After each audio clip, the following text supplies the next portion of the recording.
Welcome back to Through a Glass Darkly Radio.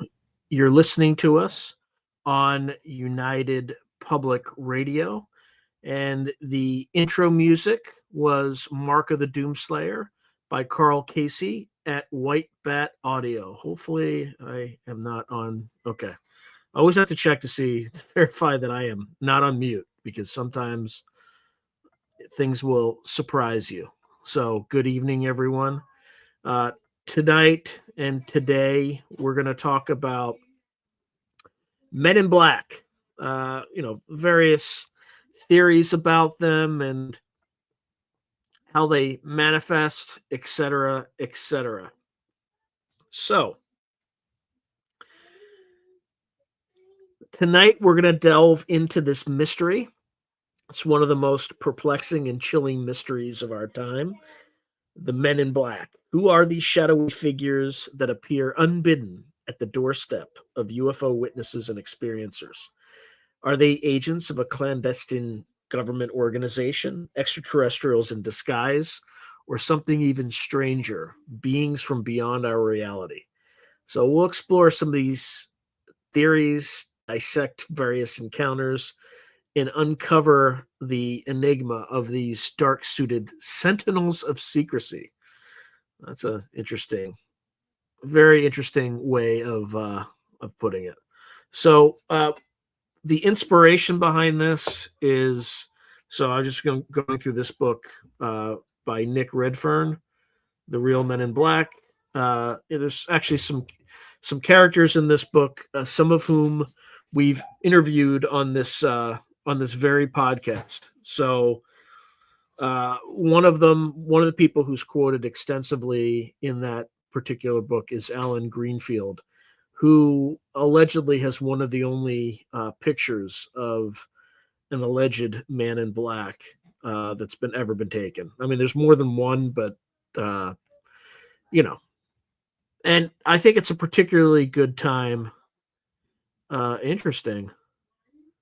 So someone's writing, when the Pope opened the door at St. Peter's Basilica, there were several men in black inside the crypt that had opened the doors from the inside. That's pretty creepy.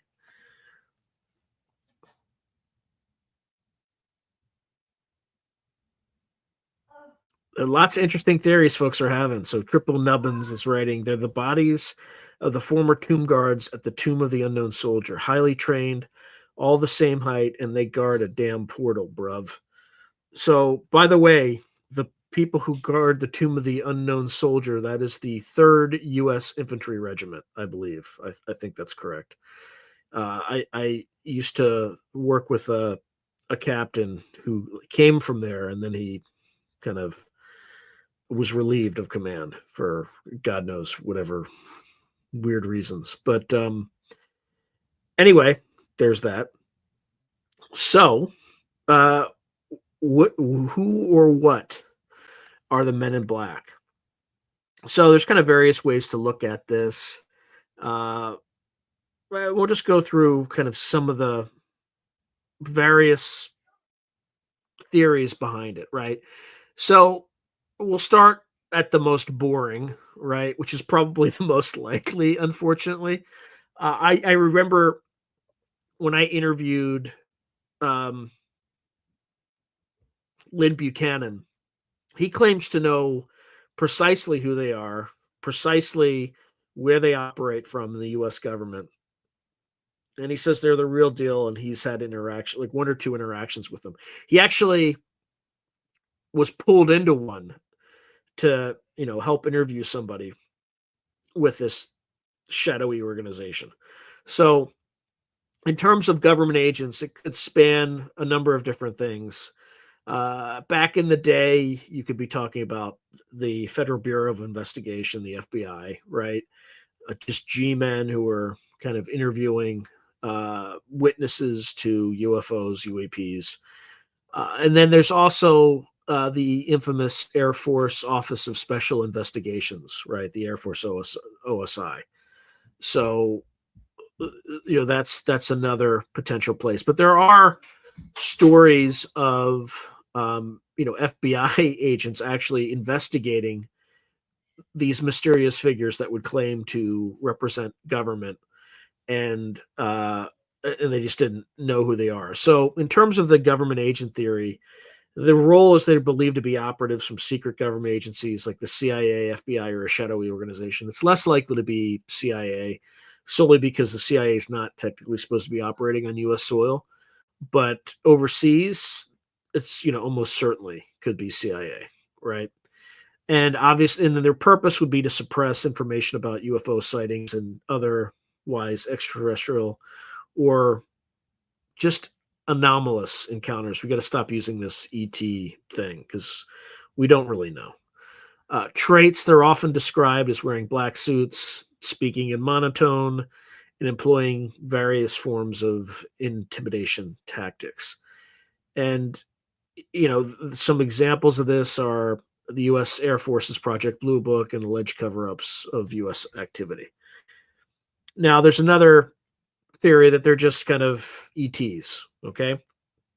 And the MIB themselves might be non-humans attempting to conceal their presence on Earth. Their purpose might be to ensure that humans do not uncover their activities or intentions.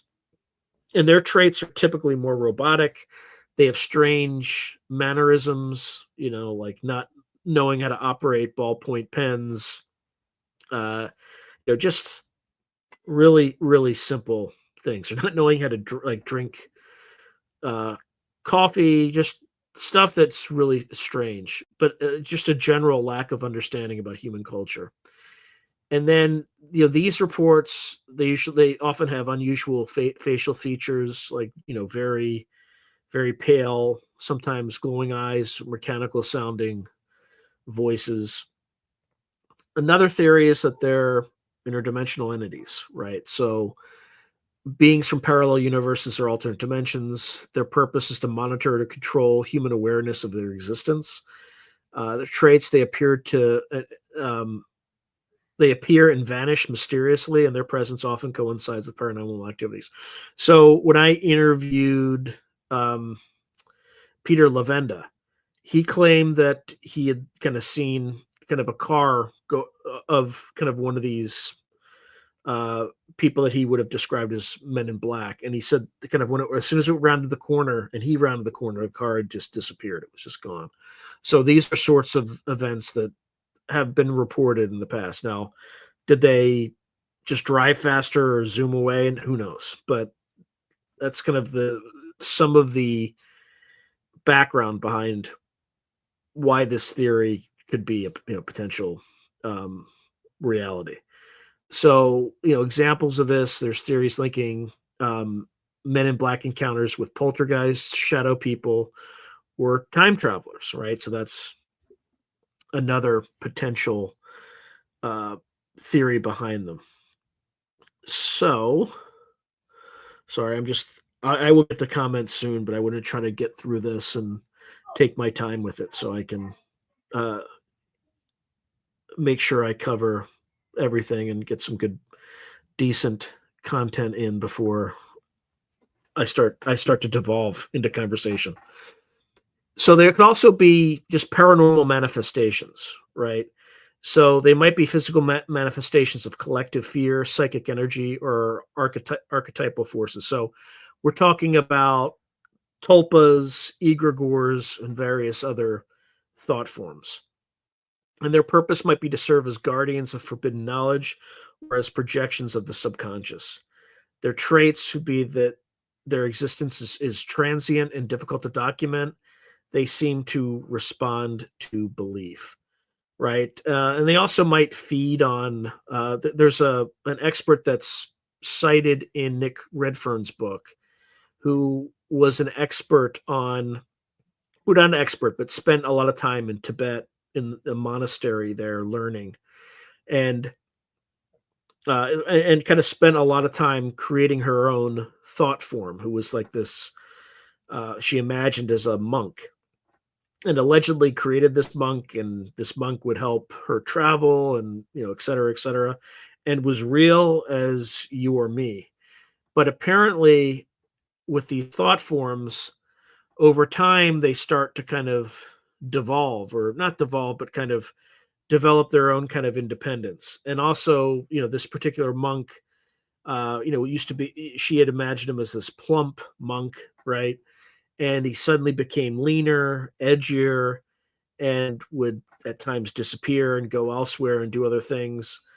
And so it's believed that one potential manifestation of these men in black are that they're thought forms, and that they're thought forms that feed on fear. They feed on intense human emotion.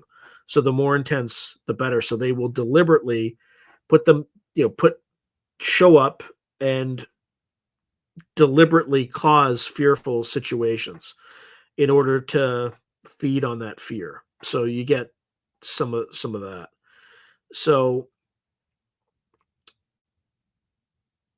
and part of kind of the examples of this are stories of MIB appearing after occult rituals or supernatural events.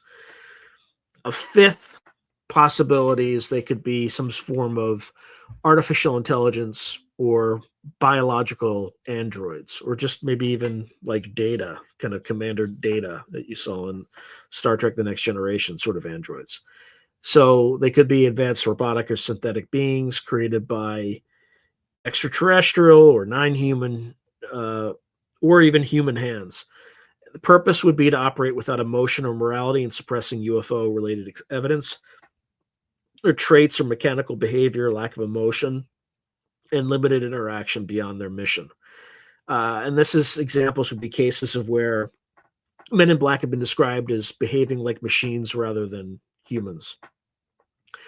And I haven't heard this. This one is kind of a new one. I don't think this was necessarily posited in. Well, maybe it was a little bit in the Nick Redfern book. Is the kind of the secret society explanation. So in his book, he talks about this guy who was obsessed with uncovering, I believe, King Arthur's burial site. And this woman in black kind of shows up at his house, knows his name, knows what he's working on, even though it's kind of a side project. He hasn't talked to anybody about it. And she tells him politely, you need to stop looking at this or looking into this. And he says, well, why?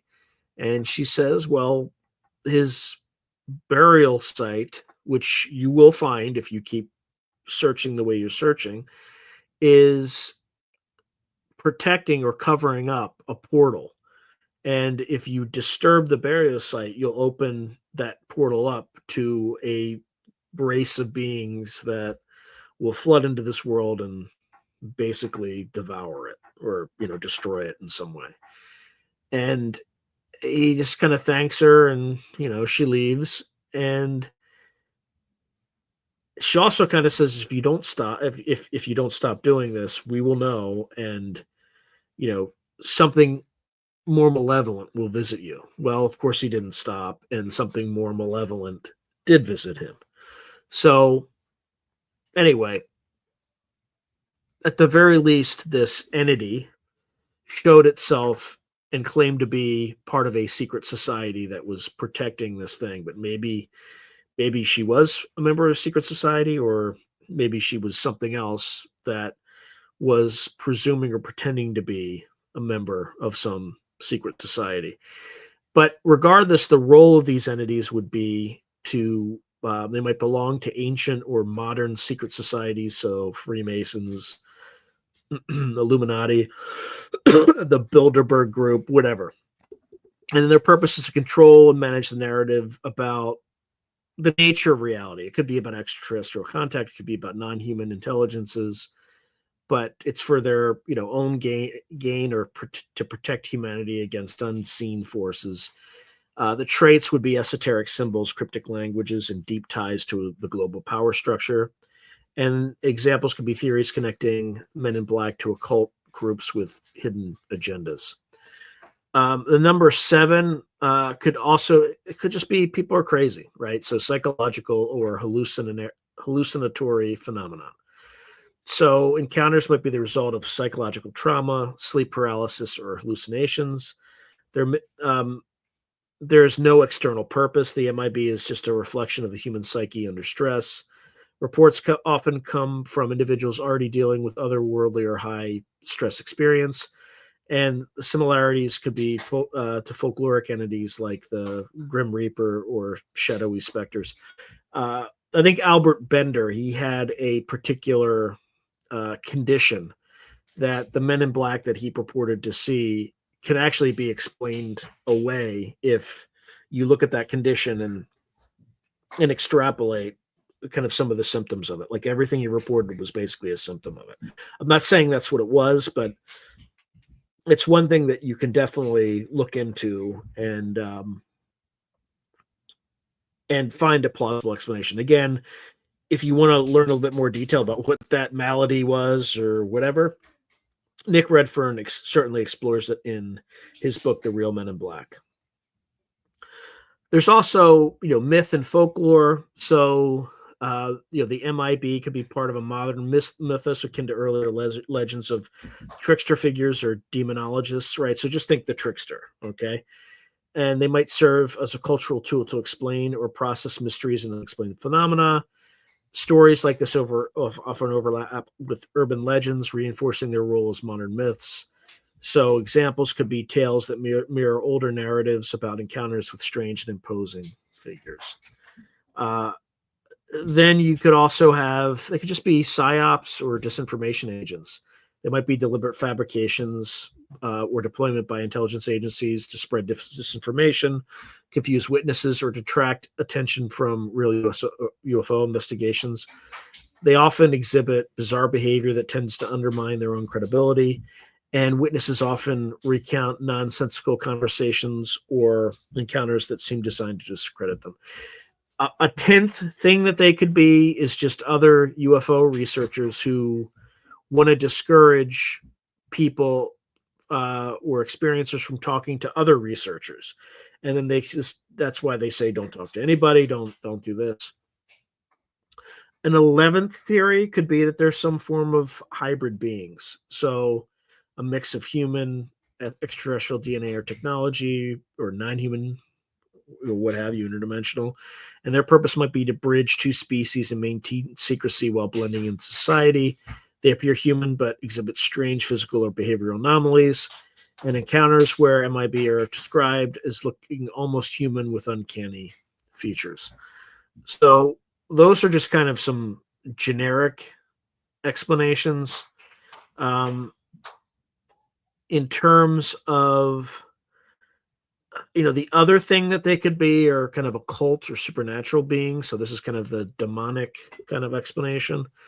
So some Men in Black encounters include elements commonly associated with occult phenomena, such as poltergeists, demons, or other supernatural entities. They may be connected to the broader realm of the paranormal rather than exclusively UFOs. Typically, there'll be unusual smells like sulfur, sudden chills, and reports of their presence triggering physical illness or intense fear. So that's kind of broadly an introduction. So let's see what the audience has to say about any and all of that. Good Lord, there's a lot of comments. So let's see. Okay, we got that. Wait, what? Jalea, where are you hearing this? You're saying the Men in Black in the Vatican crypt had no effing ears, and when they walked away, they were translucent. You gotta post a source. You gotta post a source for that, please. That sounds fascinating. I want to read more. Aykroyd's story. You're talking about Dan Aykroyd? Say more about that. Actually, you know what? No, don't say it. I'm going to look it up. I'm going to look it up really quick, and we'll do it in real time because I'm curious too. Just bear with me.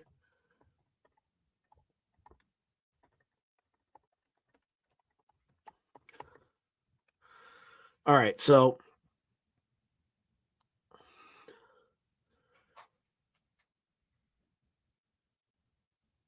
all right, here we go. All right, look, I'm using ChatGPT, so it's giving me the answers to all the stuff that you all are raising. So All right, so Dan Aykroyd, for folks who don't know, he's Blues Brothers. He's a comedian. He was on Saturday. He's just generally funny guy. Ghostbusters, all that stuff. So he claims this occurred during the production of a U.S. UFO-themed television series he was working on in the early 2000s. So the context is he was involved in a television project called Out There, which was set to feature interviews with prominent UFO researchers, witnesses, and government insiders. And the focus of the show aimed to explore topics like UFOs, alien encounters, government cover-ups, and other paranormal phenomena. The incident allegedly received a phone call. So while taking a break during filming in New York City, he claims he stepped outside to take a phone call from Britney Spears. What? Who had called to ask him to appear on Saturday Night Live. During the call, Aykroyd noticed a black sedan parked nearby. Inside the car were two men dressed in black suits who were watching him intently. When he looked away briefly and then back at the car, it had vanished, completely disappearing within seconds. Shortly after the encounter, Aykroyd was informed that Out There was being canceled. The decision reportedly came down suddenly and without explanation, despite the fact that several episodes had already filmed. So, that's weird. So here's his interpretation. He suggested that the Men in Black or an associated force might have been involved in shutting down the show. He believes the sudden cancellation was not coincidental, and it might have been due to the sensitive nature of the topics being covered, which potentially threatened powerful interests. His take on the Men in Black in interviews, Aykroyd has expressed his belief in UFO phenomena, extraterrestrial visitation, and government cover-ups. He has also suggested the Men in Black may not always be human, echoing theories about their paranormal or extraterrestrial origins. So, yeah, so that's all I got with that. But thank you for allowing me for giving me that story. Hey, Philip, good to see you, my friend. The Sammy Shaman theory. Now I got to look that up. You guys are giving me content to last for years. This is great. All right, let's.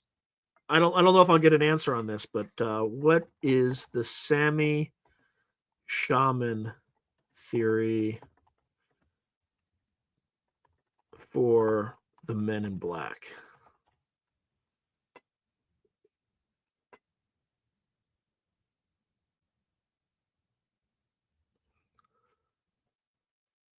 Let's see. Okay. All right. So so this is the Sammy Shaman theory regarding the Men in Black suggests a fascinating and lesser known cultural interpretation, tying the phenomenon to ancient practices, spiritual guardians, and other worldly beings described in Sami folklore and shamanic traditions. Here's an outline of how this theory connects to the Men in Black. Okay. So the role of Sami shamans. So in Sami culture, I'm probably butchering. I don't know if it's Sami or Sami. Shamans known as Noades were revered spiritual leaders who acted as intermediaries between the physical and spiritual worlds. They were responsible for protecting sacred knowledge and ensuring that the unseen realms remained separate from everyday life. Some theorists speculate that the MIB could be modern equivalents of these spiritual guardians, tasked with ensuring humans do not uncover forbidden or hidden knowledge, particularly regarding UFOs and extraterrestrials. They could also, there's also a history of otherworldly visitors in Sami lore. So Sami folklore speaks of encounters with mysterious beings from other realms, often described as shadowy figures or entities.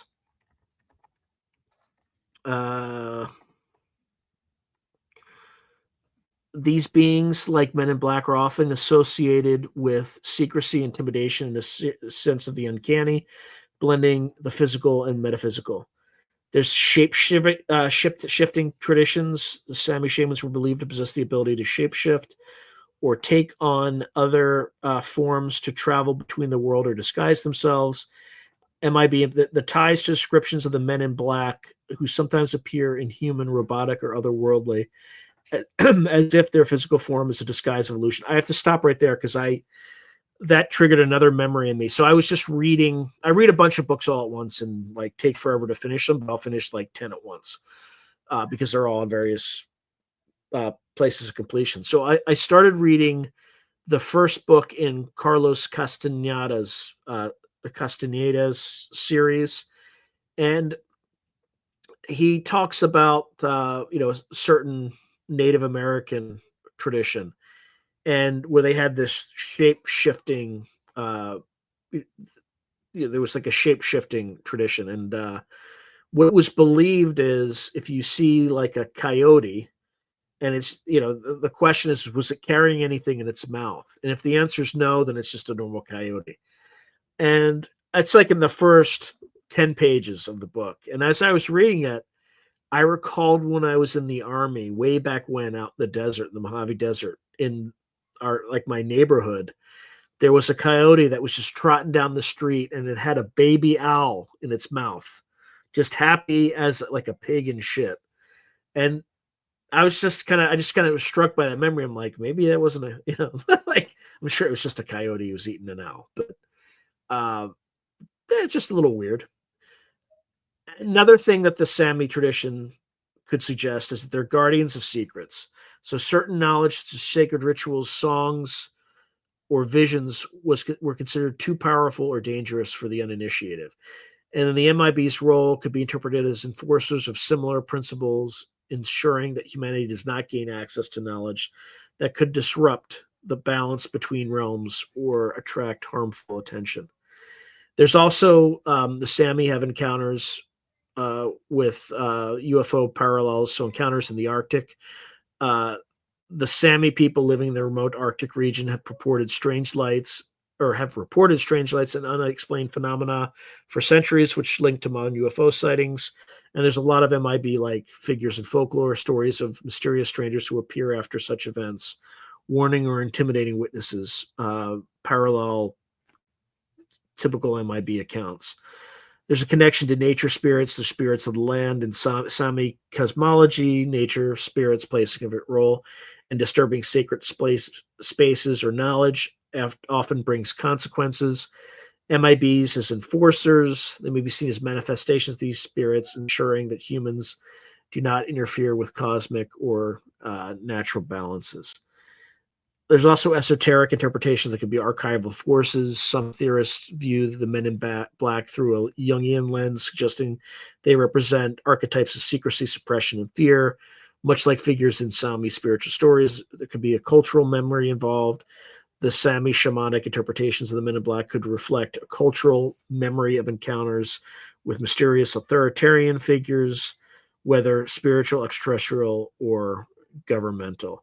And for folks who don't know who the Sami are, they're an indigenous people native to the Arctic regions of Northern Europe, specifically Sapmi, which spans parts of Norway, Sweden, Finland, and Russia's Kolas Peninsula. I guess it sounds like Lapland, but I don't know if that's the same thing. They are known for their rich cultural heritage, distinct language group, and close connection to the natural environment. So let's just see. So they speak like a Uralic language, so it's similar to Finnish, Estonian, Hungarian, and they engage in like reindeer herding and all that good stuff. There's a lot of animism and shamanic beliefs. So their population is only estimated at between 80 to 100,000 people. So anyway, I had no idea about that. So thank you for letting me know about the Samis. Let's see.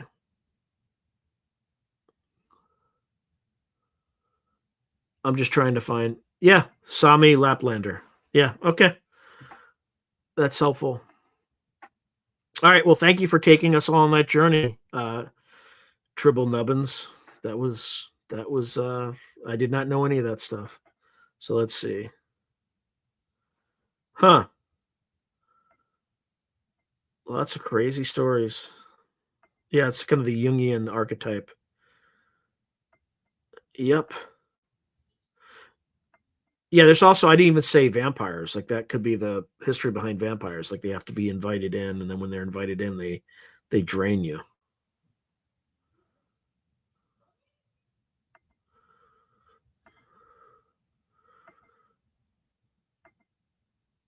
Hey, Sooty, I haven't seen you in a while, Sooty. Good to see you. Hey, Kason, good to see you. Yeah, the Bender story is well. Why don't we tell it? You guys are great. So I'm just gonna make it a little. I'm cheating. I'm cheating a little bit here. I guess it's not cheating if I tell you I'm using ChatGPT, but what happened with Albert Bender? I mean, I kind of know a little bit, but again, I don't have like perfect recall with the stuff.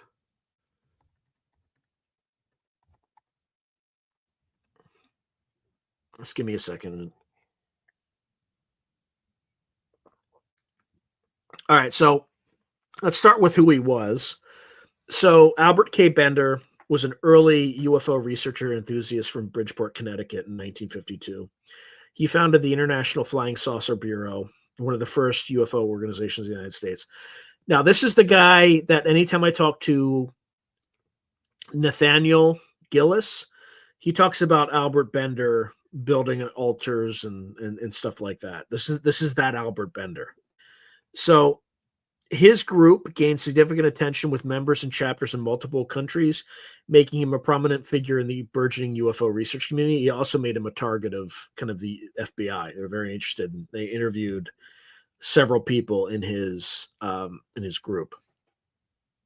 So his organization began publishing a magazine called Space Review, which discussed UFO sightings, theories, and possibly of extraterrestrial visitation. And in 1953, he announced that the IFSB was on the verge of uncovering significant information about UFOs. And of course, as the lore goes, shortly after making this announcement, Bender claimed he was visited by three men dressed in black suits.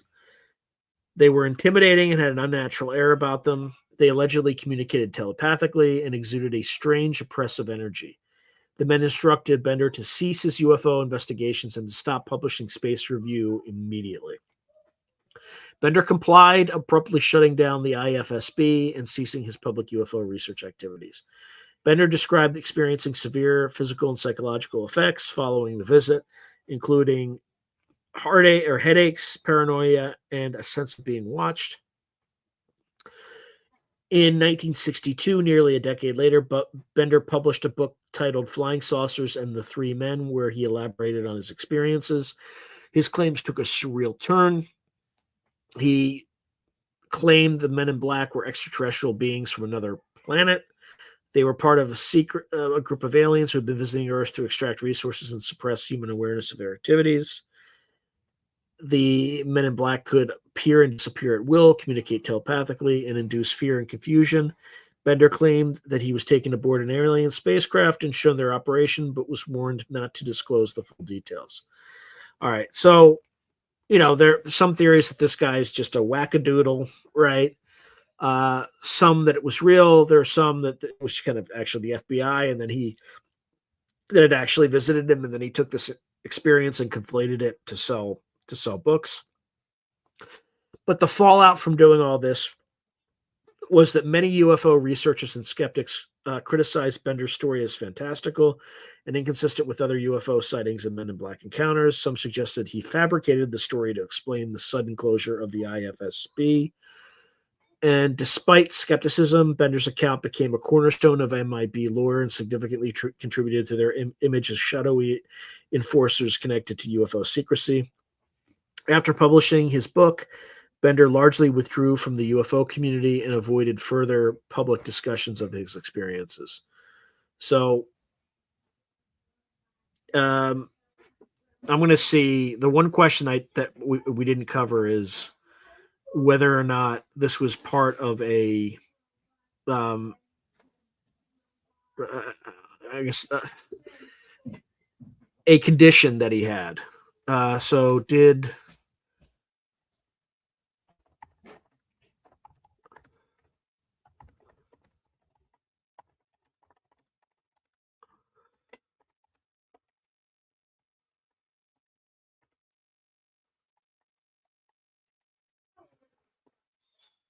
all right. So I believe he had some sort of condition. We're about to find out.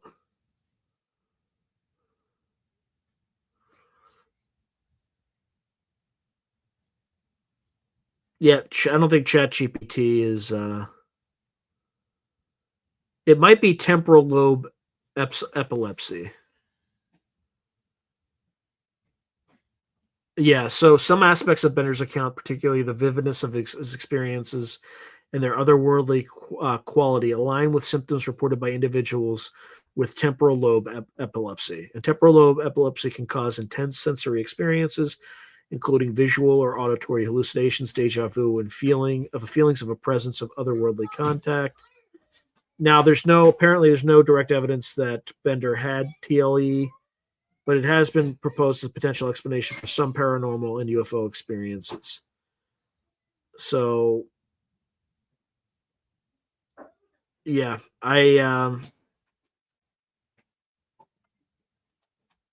so you got to take this one with a grain of salt, but that's the Albert Bender story.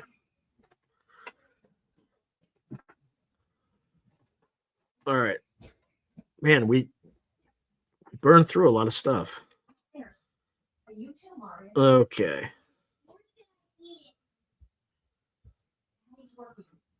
Wow. All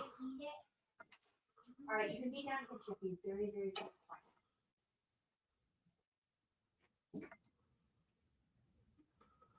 Oh yeah, I remember seeing those.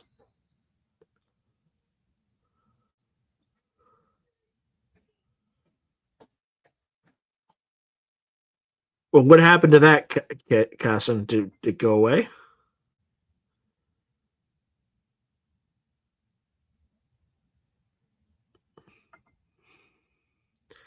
Interesting.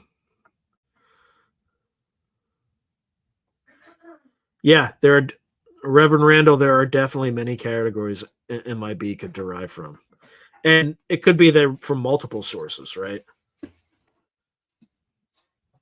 Um, that's another rabbit hole. Let's go down another rabbit hole. You guys are making my job really easy. So let's see.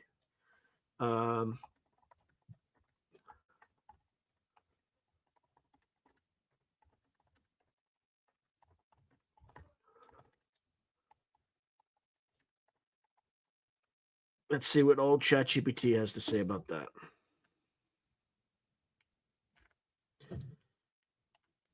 Okay, so that's actually a good question because I just did 2 interviews with Dara Mason, who wrote a book. What's it called? I have it like right above me, and it's just the light's not great on The Dark Man. So, I mean, I don't know if Dara would put it in the same category, but it might actually be. It's that similar kind of archetypal figure. But in the Middle Ages, mysterious shadowy figures were often interpreted as manifestations of the devil or demons. Okay. These entities were thought to appear to individuals who dabbled in forbidden knowledge or heretical practices. These figures would intimidate, threaten, or strike fear into those who encountered them. Their appearance often came as a warning against further exploration of the occult or other hidden matters. The accounts are typically black-robed or dark-cloaked figures visiting alchemists, witches, or heretics to silence them or enforce secrecy. The other one is also going to be familiar with all of you, is the Grim Reaper archetype. So, as we all know, the Grim Reaper is a cloaked figure, often depicted in black, symbolized death, and was a recurring image in medieval art and literature. So the Reaper's intimidating and spectral nature echoes descriptions of MIBs as emotionless, foreboding, and sometimes otherworldly. Both are figures associated with the unknown and the fear of what lies beyond human understanding. There's also shadowy figures in European folklore, so black riders and visitors. So folklore from various European regions speaks of shadowy figures dressed in dark clothing, often appearing at night. These entities were sometimes seen as omens of death or misfortune, tasked with delivering cryptic warnings.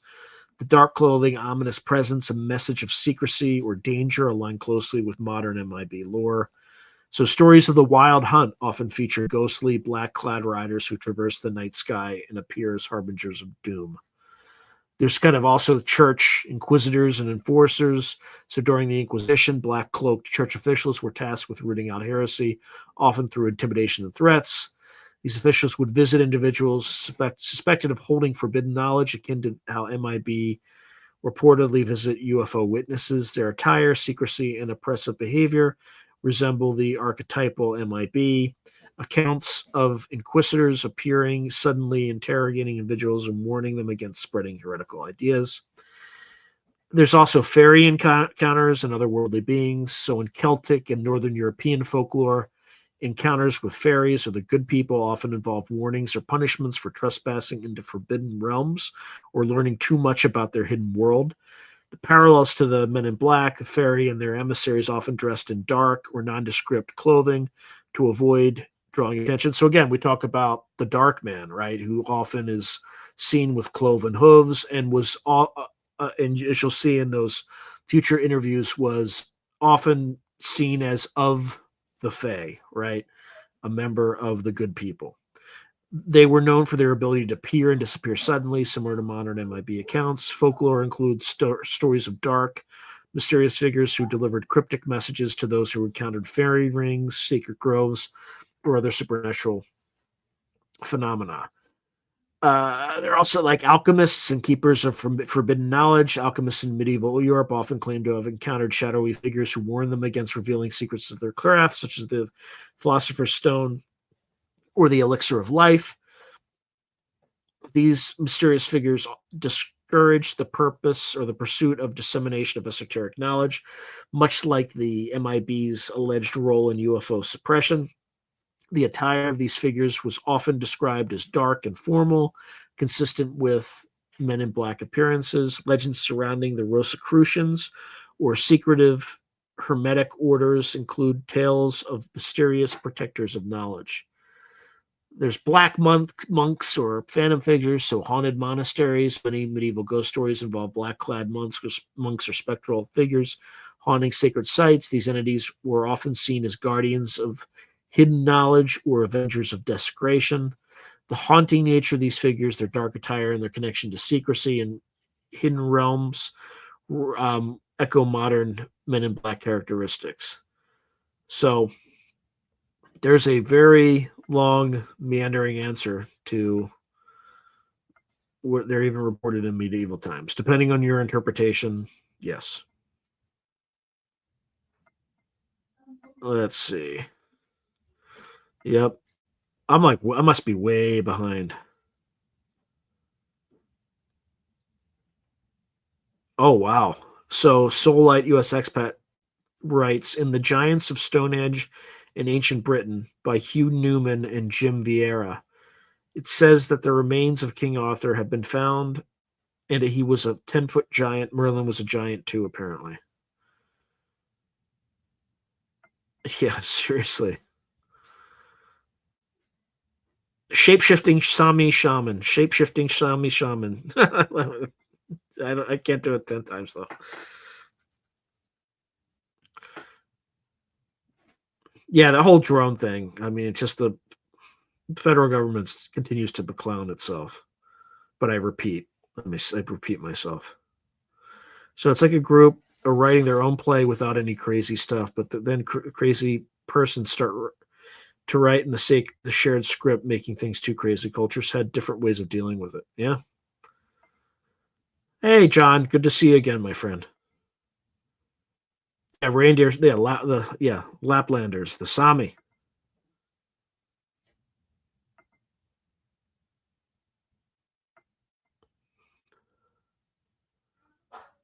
Huh.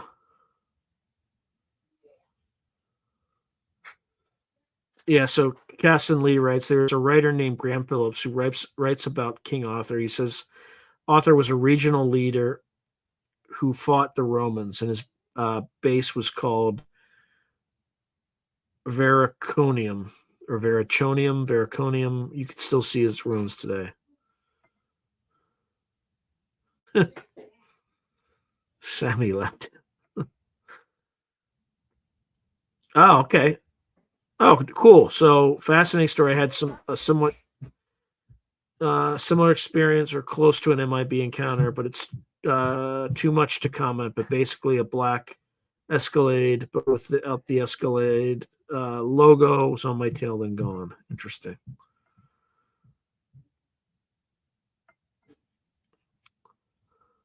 It was coming. It was coming to our stop sign, so I stopped, looked to see if there's cars coming. My rearview mirror, no vehicle was there, and that was the moment. Yeah, it is kind of crazy.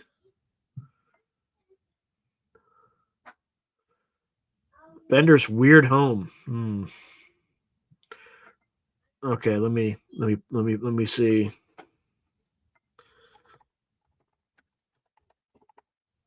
I know he had some like altar in his attic or something, and a bunch of books on shelves and.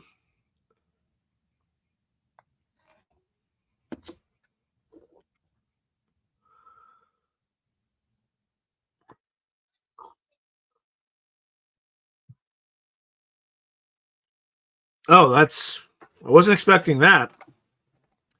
Albert K. Bender's home, often referred to as the quote unquote Chamber of Horrors by those who knew him, was a reflection of his fascination with the macabre, the occult, and the supernatural. The atmosphere and decor of his residence provide intriguing context for understanding the mindset and his mindset and his famous encounter with Men in Black. All right. So it's located in Bridgeport, Connecticut, dubbed as the headquarters for the International Flying Saucer Bureau. And by the way, that's where the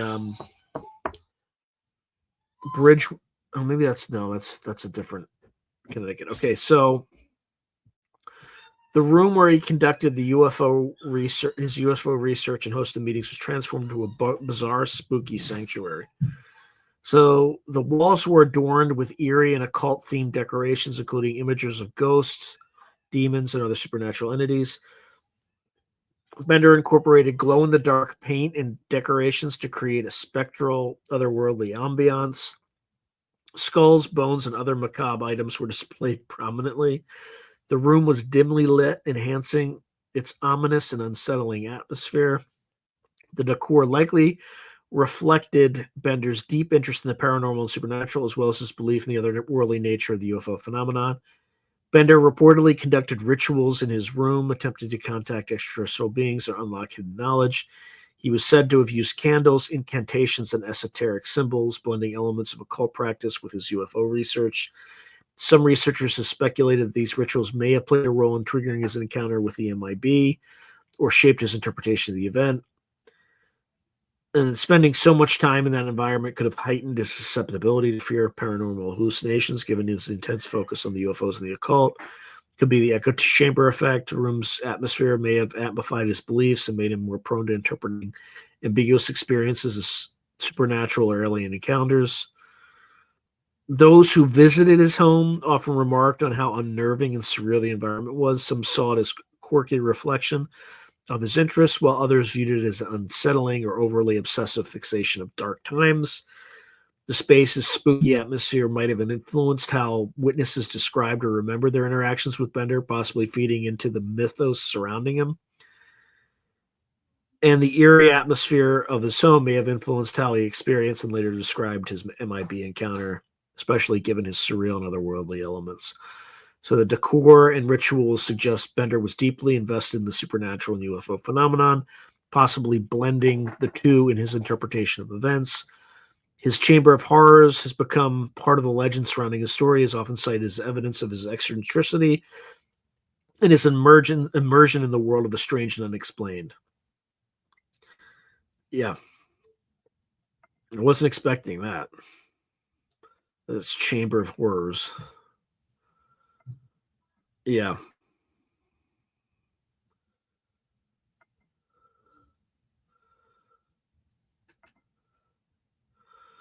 Yeah, there are elements of truth in it. It's just the question is how much of it is true? Is it half? Is it all? Is it none? Or is it like 1%? Yeah. By the way, kill the stigma. That is a very common element in Men in Black encounters. So kill the stigma writes that was in 2023, and it wasn't an old fashioned vehicle. It looked brand new, tinted all the way. I remember it was shining like it was just waxed super clean. But yeah, they're always reported in like it looks like a brand new vehicle every time that they show up, like it's like straight off the assembly line.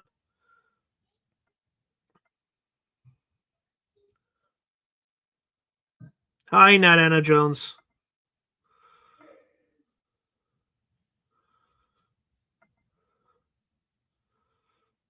All right.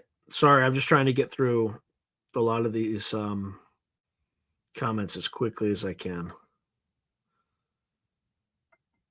However, if you do a super chat, super sticker, super thanks, I will get to you much faster. The Haunted Stanley Hotel. Yeah, that's on my bucket list, I think. Well, I don't have a bucket list, but if I did, it would be on it.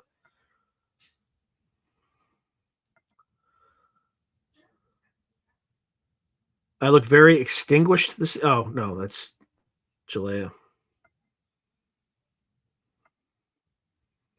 I mean, Gray Owl's the same picture she has every week.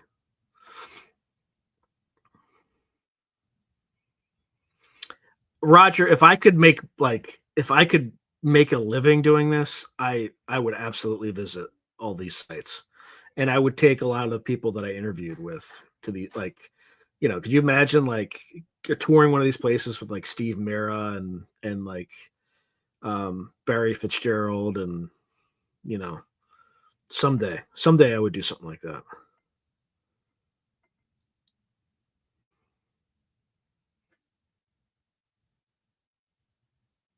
Yeah, it's not as easy as it looks. Let me tell you. Let's see.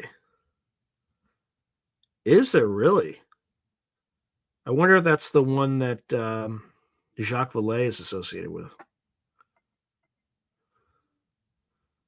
Could be. I'm sorry to hear that your mom passed away, Kason. Um, I'm sorry to hear that.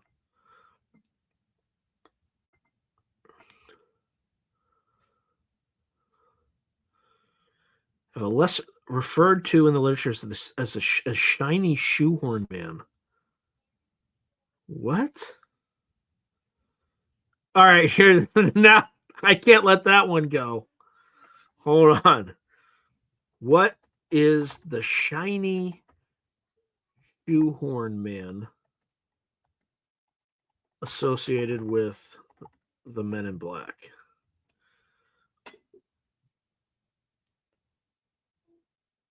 I hope. Okay, it's taken longer than normal to think. All right, so the shiny shoehorn man is an intriguing and often bizarre aspect of Men in Black lore, tied to the surreal and unsettling nature of MIB encounters. The figure embodies the strangeness that often accompanies these stories, where seemingly mundane objects or actions take on eerie and inexplicable qualities. Here's an explanation of this figure and its context. So the story originates from a report where a man claiming to be associated with the Men in Black displayed peculiar behavior involving a shiny shoehorn. During an alleged visit to a UFO witness or researcher, this individual repeatedly took out a shiny shoehorn, fiddled with it in a manner that was both methodical and unsettling. The witness described this behavior as robotic or hypnotic, almost as if the shiny shoehorn was meant to distract or disarm them. The shoehorn man was dressed in the typical black suit with other common MIB traits: pale complexion, uncanny mannerisms such as an awkward gait or mechanical movements, a lack of understanding of everyday social norms. The shiny shoehorn seemed to be his fixation, making his presence even more unnerving. He reportedly spoke in a monotone voice and appeared uninterested in conventional conversation. His interaction revolved around cryptic or vague warnings related to UFOs, much like traditional MIB encounters. All right, so there's some symbolism involved.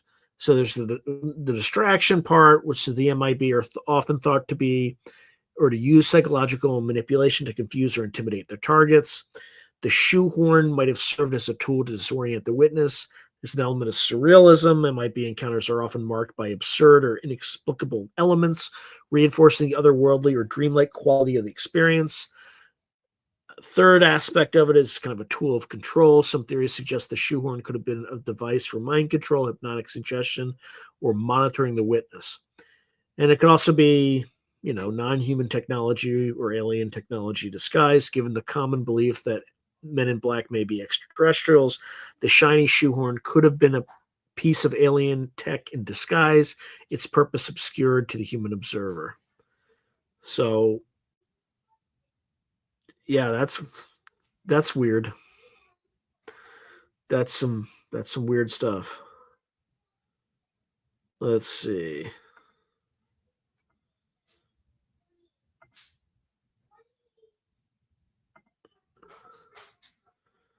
Yeah, aliens in the attic.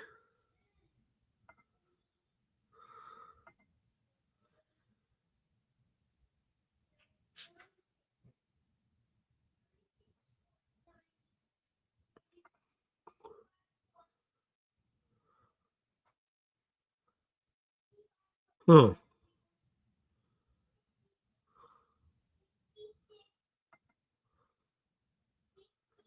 So Bender also did a ritual to talk to ETs with followers. I can't remember the details.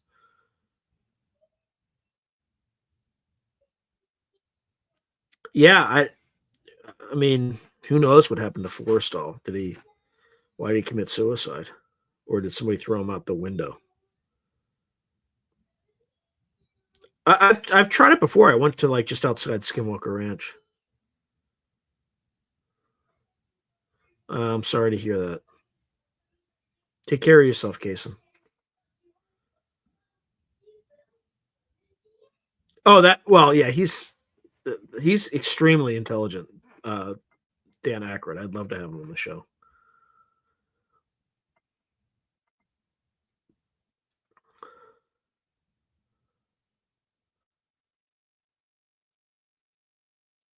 Interesting. Yeah.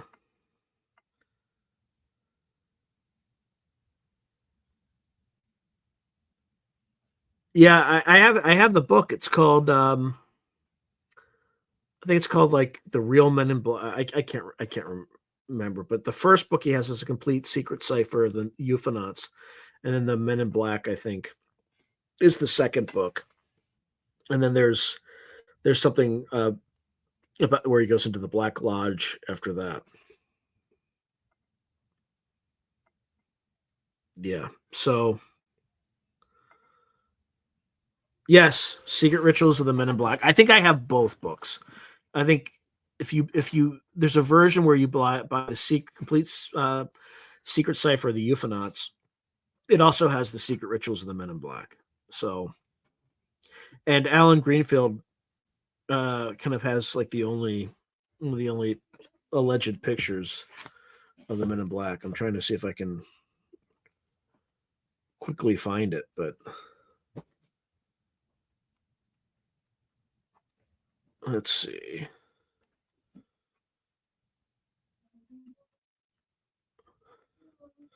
I mean, I'm gonna have to get really lucky.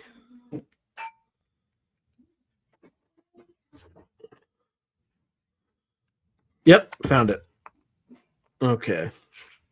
So this is Alan Greenfield's alleged photo. Oops.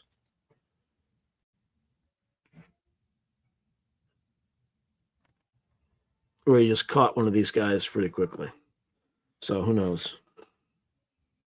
But that was taken by Alan Greenfield way back in, I think, the 60s.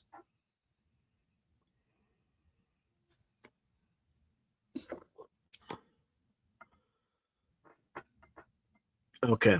All right. So Let's see. Let's see what other information. Let's see.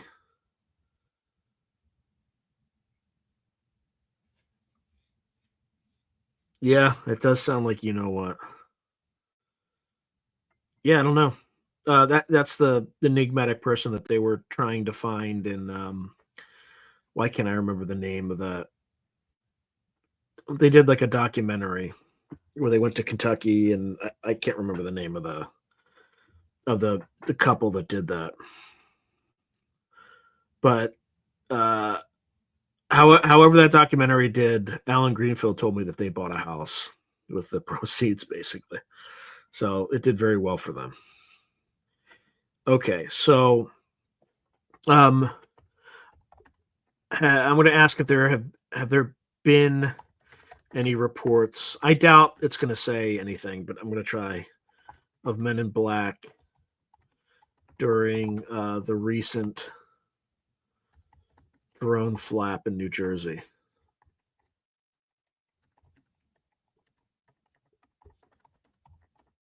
I'm trying to be as specific as possible in late 2024. Okay. Yeah, I don't.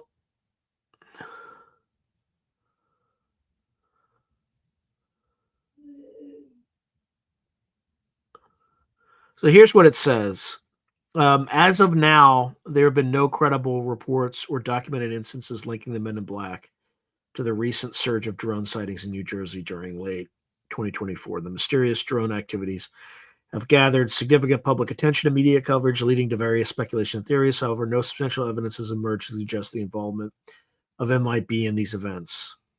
Um, yeah, so it's not really the closest thing I heard was, and again, you have to believe that the person who reported this was telling the truth, or they could just be a hoaxer. And in the later stage of this flap, there's a lot of like fakery going on. It's when the monetizers kind of show up. So like people like me and Rich Geldrich kind of got in early, noticed the patterns, and then predicted what was going to happen next based on the patterns. So I think I've got 80% accuracy thus far, but that assumes that the Men in Black can include FBI. So there's been reports of FBI coming in and asking someone to take down certain videos and things like that.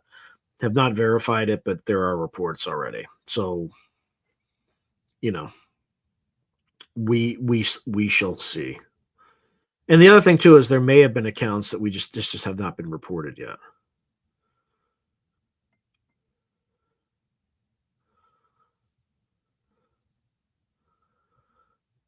Yeah. There's a lot of stuff that doesn't look right in the skies for a lot of these events. Yeah, I believe that in the UK, they're probably Ministry of Defense people or MI6 sort of stuff. But who knows? Um,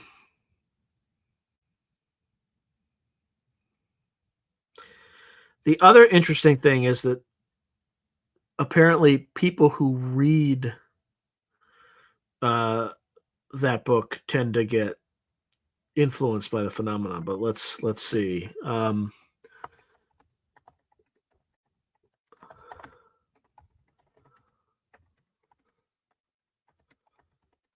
Just give me a second.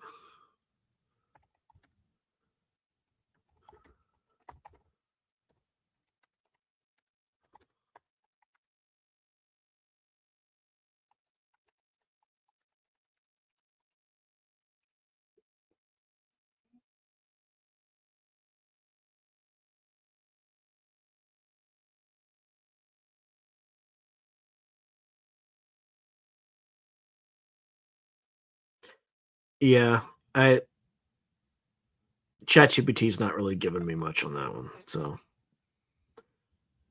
so this book by Redfern, The Real Men in Black.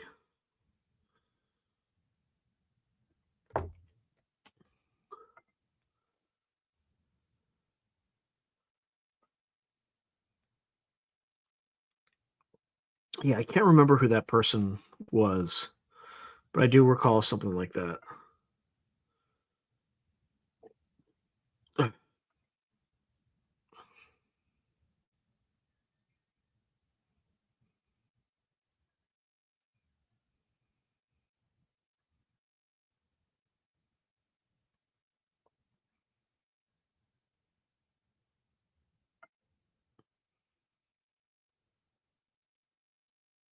Yeah, they're not drones. They're a lot of them are just orbs.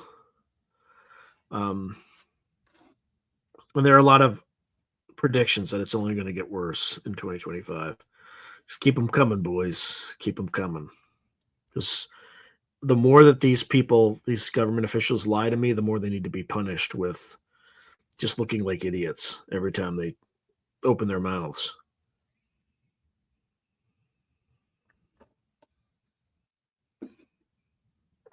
Or not, I mean, either idiots or just liars. Because, I mean, most cases are just liars. So let's see. I wonder when the latest or the most recent Men in Black report was. Let's find that out.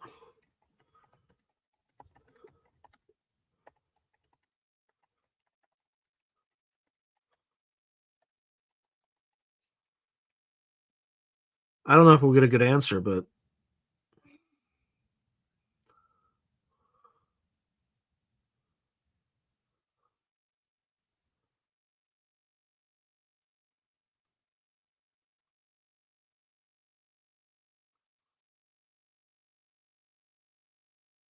yeah. So has been a lot of reports in recent years. So it gained prominence in the mid 20th century, particularly the 1950s and 1960s, when numerous individuals reporting encounters with mysterious figures following UFO sightings. I mean, there's some in the 80s, but yeah, just not a lot anymore. Not sure why. Yeah, they do get paid to lie.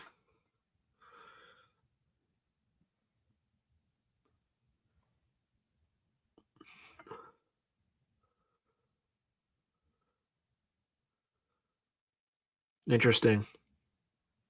So Solite US Expat is writing. I remember hearing on the radio back in the 90s of a black triangle craft seen near Orlando International Airport. And this convenience store clerk talked. And then he was visited by MIB, then changed his story. Yeah, many such accounts. Yeah, the story that the MIB took a penny and made it disappear. And oh yeah, told the doctor if he did not stop regressing abductees, his heart was going to be missing like a penny. Yeah, I think he made it like disintegrate in front of him.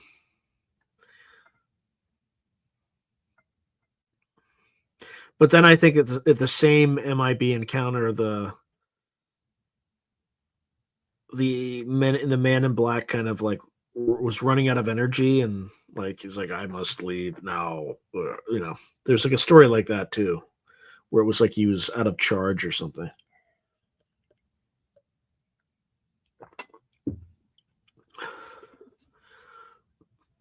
I cannot quite remember.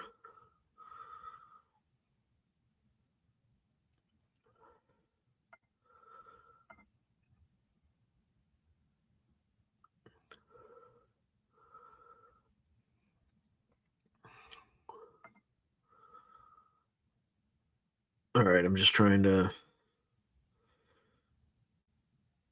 What else do folks want me to look into on this in this particular topic?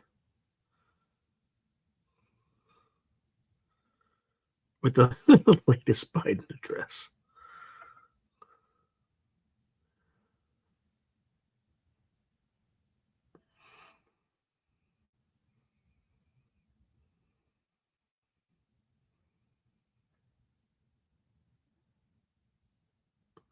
I mean, in completely unrelated news, I never expected um, Elon Musk to go from hero to zero in 3 days, but I guess it happens. You know, trying to argue that the H-1B visa people are smarter than Americans is when it's obvious that many of them are very good, but the clear reason that corporations bring them over is because they're effectively the modern equivalent of indentured servants, right? Where it's like work, or else we send you back, or else you go back.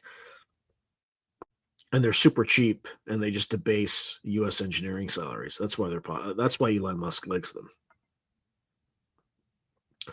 Yeah, he did pass today. I didn't see much about it though, but he apparently had that briefing. Allegedly that really happened, according to um, Grant Cameron and others, and he sobbed when he heard whatever was in the briefing. So who knows? One theory is that, and I've seen this bandied about on Twitter, is that these beings created our religions to keep us from killing each other, and they also uh, created us and routinely experiment with us. So crazy, crazy, crazy.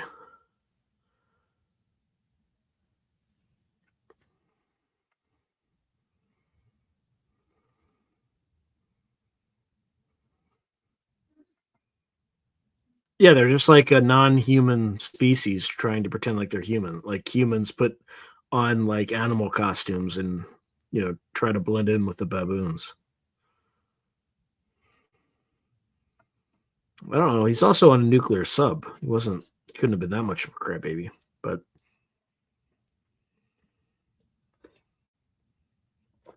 he was around forever though. He lived ripe old age. He had a terrible presidency, but other than that, he seemed like a pretty good human being. So sometimes you don't get fair shakes in life, and I don't think he necessarily got a fair shake.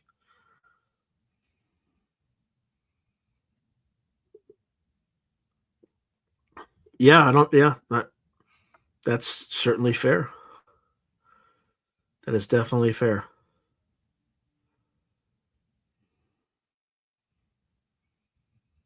Thing is, you're not going to get a lot of detail. You're going to get general, a president being briefed, something upsetting. You know, that's probably the best you're going to get.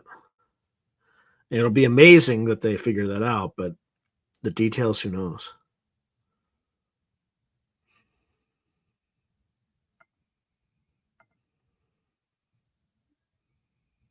What else do folks want to talk about?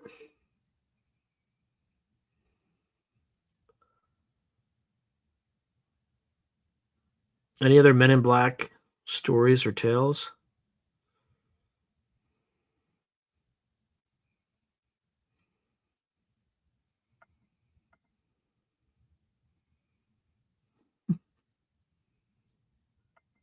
Yeah.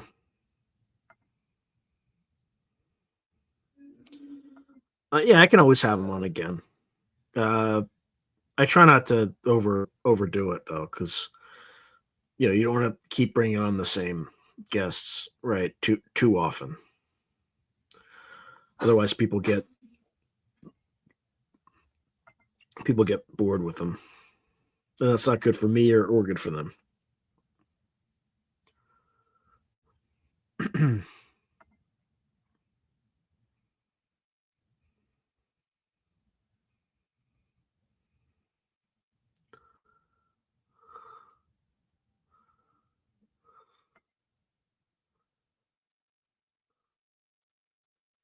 Let's see.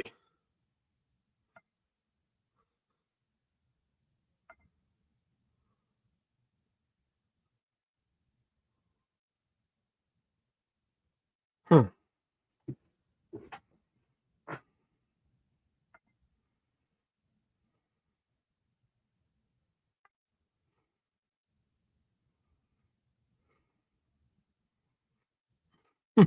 No. So Tribble Nubbins is writing. Why are the MIB waxy? I think that's a key feature. Do you know anyone alive who gets waxy? No, not at all. Uh, I haven't had time. to come up with anything. I mean, there's a bunch of folks that I am trying to get on, but for one reason or another, they push something off. I'm in discussions with Paul Stonehill. He's like a Soviet or Russian. He does like Russian UFO stuff. Who else? Michael Herrera. It keeps getting pushed off. Same thing with Mario Woods. Yeah, there's a list of a few. I just have to keep going back to. Hopefully Danny Sheehan at some point.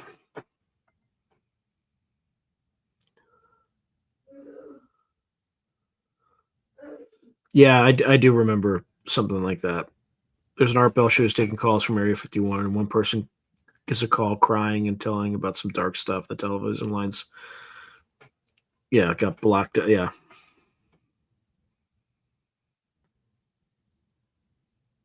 Oh man, that sucks. Well, happy birthday. I'm sorry you have to work on New Year's Eve.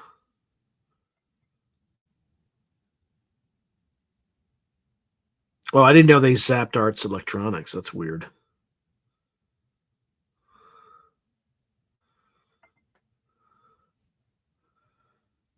They could be. So I'm Cold writes, weren't the MIB MJ12 agents? They could be. Who knows?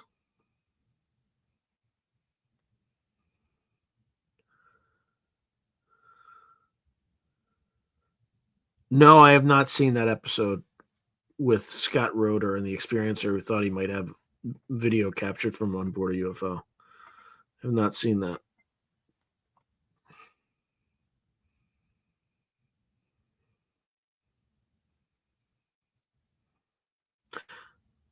I wonder if anybody has like a scariest MIB encounter.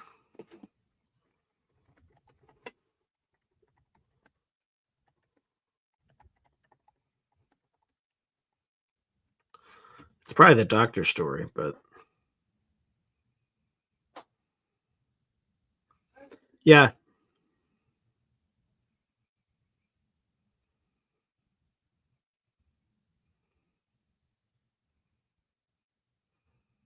Yep. Yeah, I touched on elements of it, but I'm just going to go over the story because we actually have a person associated with it. So, one of the most terrifying stories is the infamous Dr. Herbert Hopkins encounter in 1976. And the story stands out for its surreal and deeply unsettling nature, encapsulating the fear and mystery surrounding the Men in Black phenomena.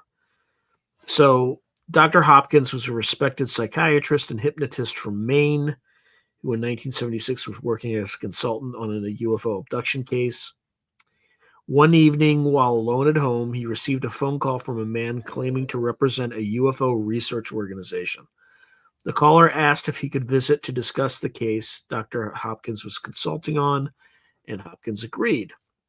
Moments later, like literally, like right after he hung up the phone, the man appeared at Hopkins' front door despite no sounds of a car or other signs of an arrival. He was dressed in a black suit, white shirt, and black tie with an unnerving, pale complexion, no hair, including eyebrows, and unnaturally red lips as if painted on. The visitor exhibited odd, robotic mannerisms, speaking in a slow, monotone voice. His movements were stiff and mechanical, enhancing the feeling of otherworldliness. During the visit, the man instructed Dr. Hopkins to destroy all of his UFO-related research and files. To demonstrate his power, the man in black performed a bizarre act. He removed a coin from his pocket, told Hopkins to watch it, and seemingly made it dematerialize, saying, "No one on this plane will ever see that coin again." The implication was clear. Hopkins would face the same fate if he did not comply. The man's departure became increasingly unsettling as he stood up to leave. He appeared to weaken, explaining in a faltering voice that his energy was running low and he needed to leave. Hopkins watched as the man staggered out of his home, disappearing into the night.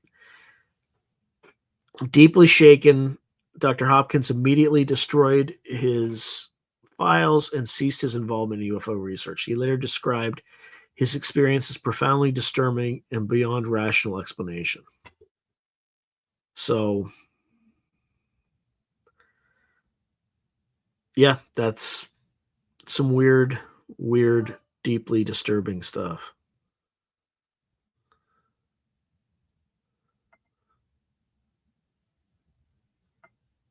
Yeah, we'll see. We'll see if I can get Streamer on again, but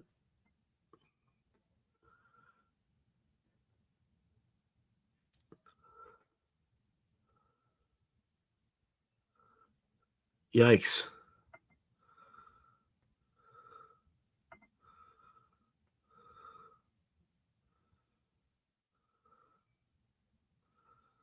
Huh.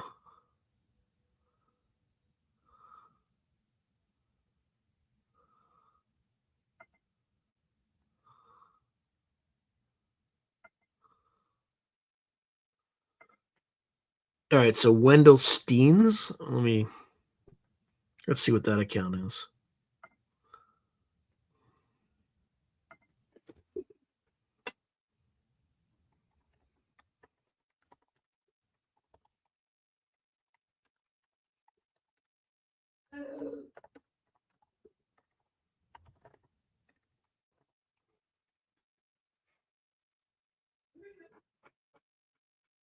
Yeah, let's see. Oh, Stevens, maybe.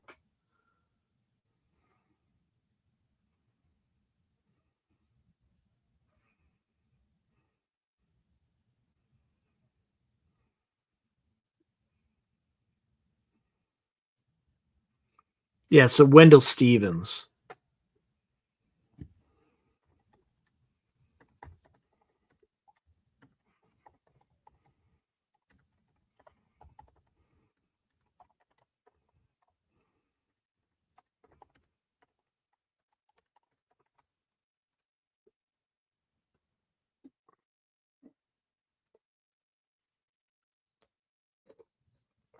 All right, so let's start with who he was.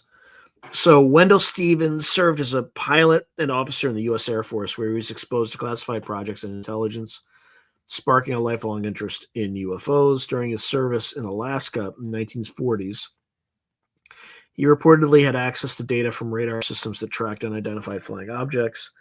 After leaving the military, Stevens dedicated himself to investigating UFO sightings and extraterrestrial contact cases, amassing one of the largest collections of UFO photographs in the world. He authored numerous books and reports, often focusing on high-profile contactees like Billy Meyer. So, Stevens often spoke about being under surveillance due to his UFO research, suggesting that his work had attracted the attention of government agencies or shadowy organizations. He described strange incidents where he felt watched or where his phone lines were tapped. He became deeply involved in the Billy Meyer case, a controversial and widely publicized story of extraterrestrial contact in Switzerland. The case attracted global attention and scrutiny, and Stevens believed powerful forces were working to discredit Meyer and suppress the case's evidence. Some theories suggest Stevens faced intimidation in his role for publicizing Meyer's story.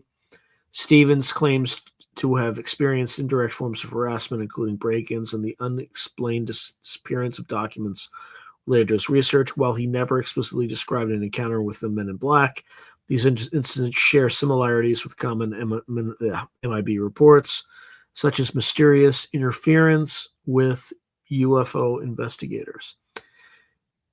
In the 1980s, Stevens' career was overshadowed by, oh God, I'm not touching that one. Whew.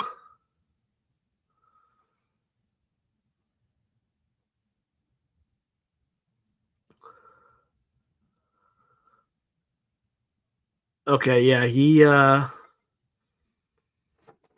can look it up. He was put in prison for stuff that's not remotely funny. And I'm not going to talk about it.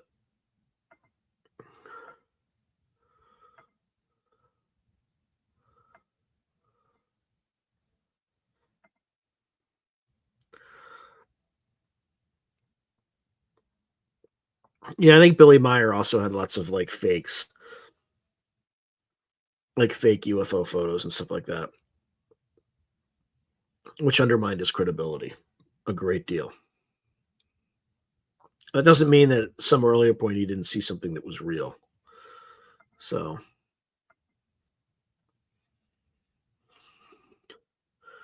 what else?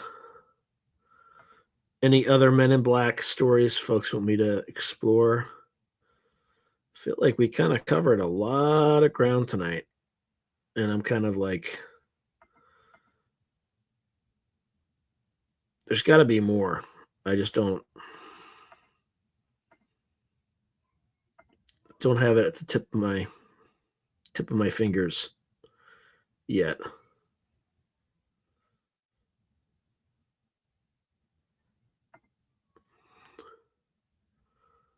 Let's see.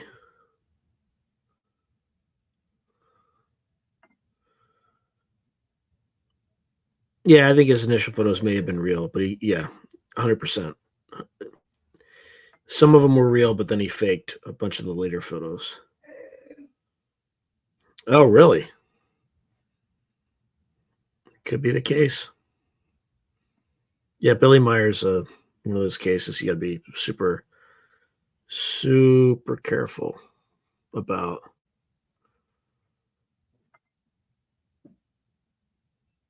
Hmm. Oh yeah, yeah. DeLong, or not DeLong. Lavenda. Yeah, I talked about it earlier on. He's got like, yeah, with the two women in black showed up in his house, and then he tried to chase him, but somebody had like blocked him in or something. Um,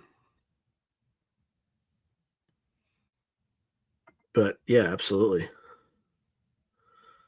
Let's see.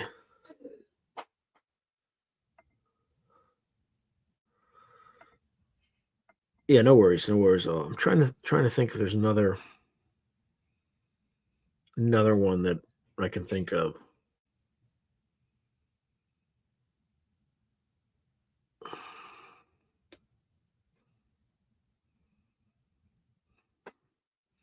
No worries.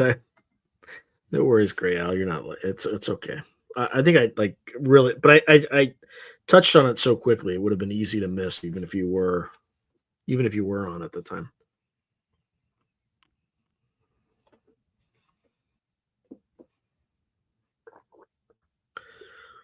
Yeah, I'm trying to remember. I had something I was going to look up, but now I completely forget it. I don't know anything about country western singers, so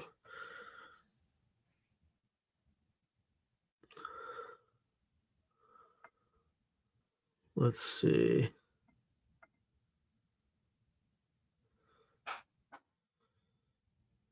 Huh. Oh yeah, I don't know that. Oh, I mean, let's look. Let's look.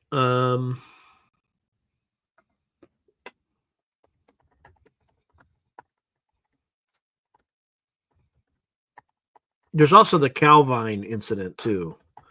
In the program, they talk about like two or three men in black showing up, but they're like very likely CIA agents.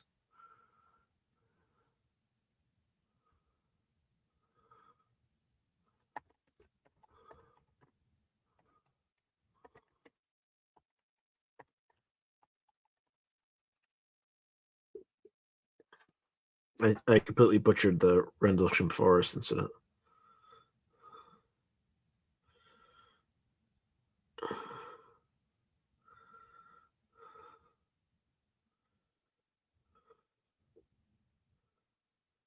Yeah, so for folks who don't know the Rendlesham Forest incident, I'm just going to repeat what it is really quickly.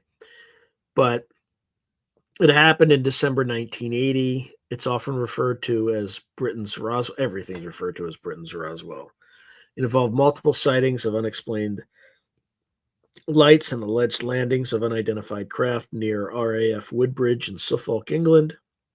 While the core events have been extensively documented. Accounts involving the Men in Black are less prevalent, but do exist within the lore surrounding the incident. So this is Vince Thurketti, local forestry worker Vince Thurketti. Is it Thurketti? Did I pronounce that right? No, Thurkettle. Local forestry worker Vince Thurkettle reported an encounter with two men in suits shortly after the initial sightings. While chopping wood in Rendlesham Forest, Thurkettle was approached by two well-dressed men who questioned him about unusual activities in the area. Their formal attire and unexpected presence in the forest raised suspicions, leaving some to speculate they were MIB or government agents investigating the UFO reports. Beyond Thurkettle's experience, there are broader claims that individuals connected to the Rendlesham incident were visited by mysterious figures resembling the MIB archetype. These accounts suggest that witnesses and researchers received visits from individuals warning them to remain silent about their experiences. However, specific details and verifiable testimonies regarding such encounters are scarce. Skeptics argue that the MIB narratives associated with Rendlesham may be embellishments or misinterpretations. They suggest that any official inquiries were likely standard military or intelligence personnel conducting routine investigations rather than enigmatic MIB figures. So, it's iffy in that case.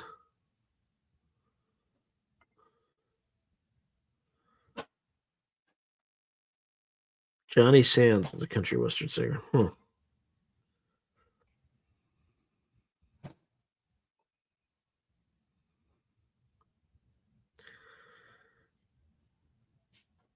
Lynn Buchanan actually did a remote viewing of it before he even knew about Rendlesham Forest. And it was like some sort of seed ship or something for some extraterrestrial civilization. They were looking for a new home.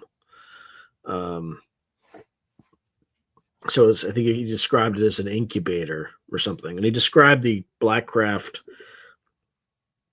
that everyone reported at Rendlesham Forest. So, or at least Peniston did, I think.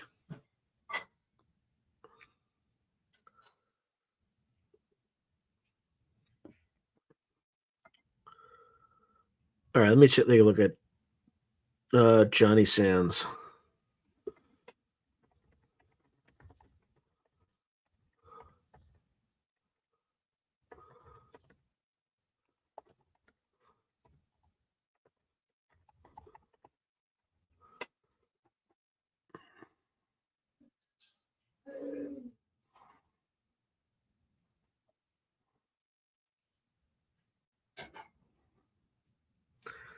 Okay, so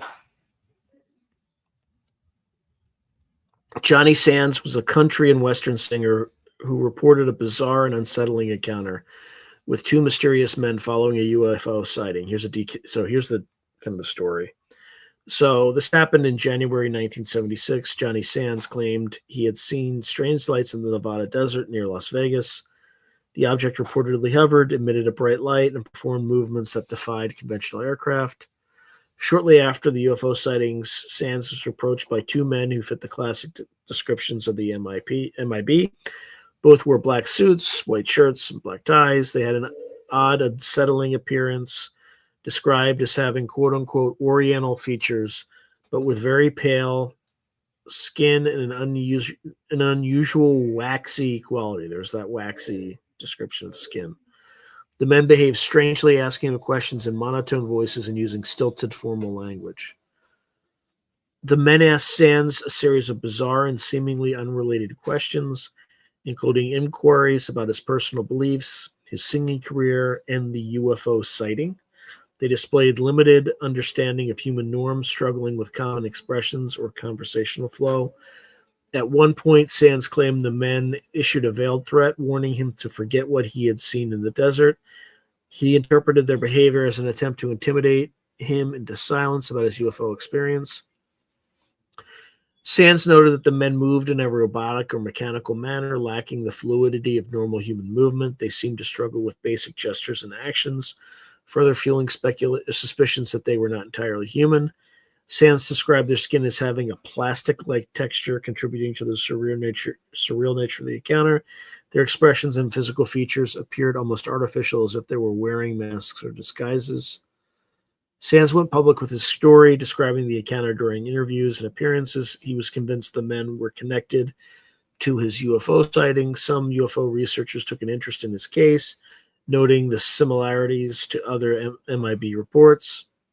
Sands claims to have been shaken by the encounter, but remained firm in his belief that the men were not ordinary government agents. Yeah, that's a weird story.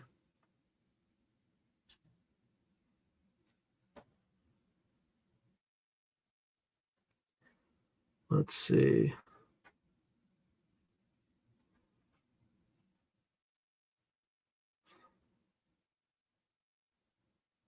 Yeah, it sounds about tracks. Country and Western. That's right.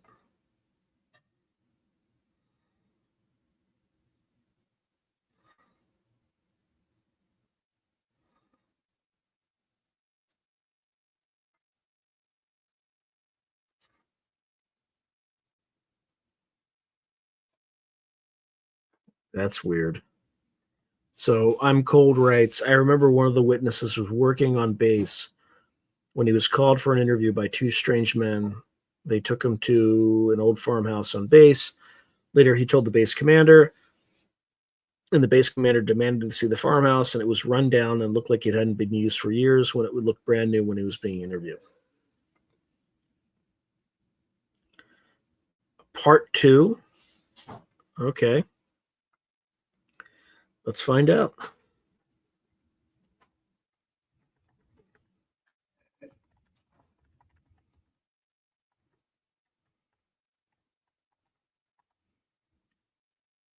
I'm going to find out.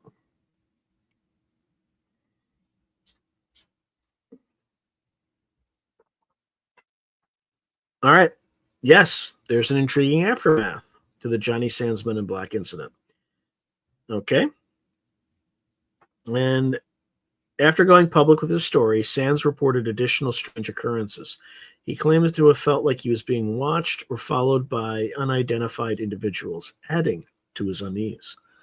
Sands allegedly received a series of cryptic phone calls from anonymous sources.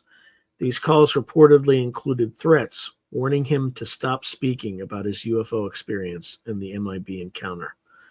The voices on the call were described as emotionless, further reinforcing the eerie nature of the situation. Oh, how about John Keel's experiences?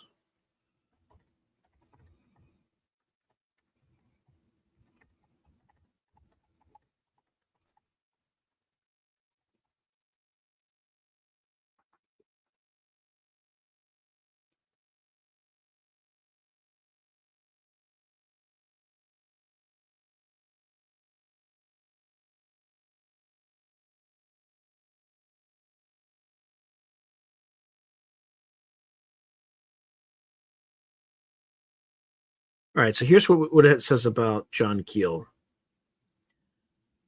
All right, so he had kind of three sorts of theories about Men in Black. One, that they were not necessarily government agents.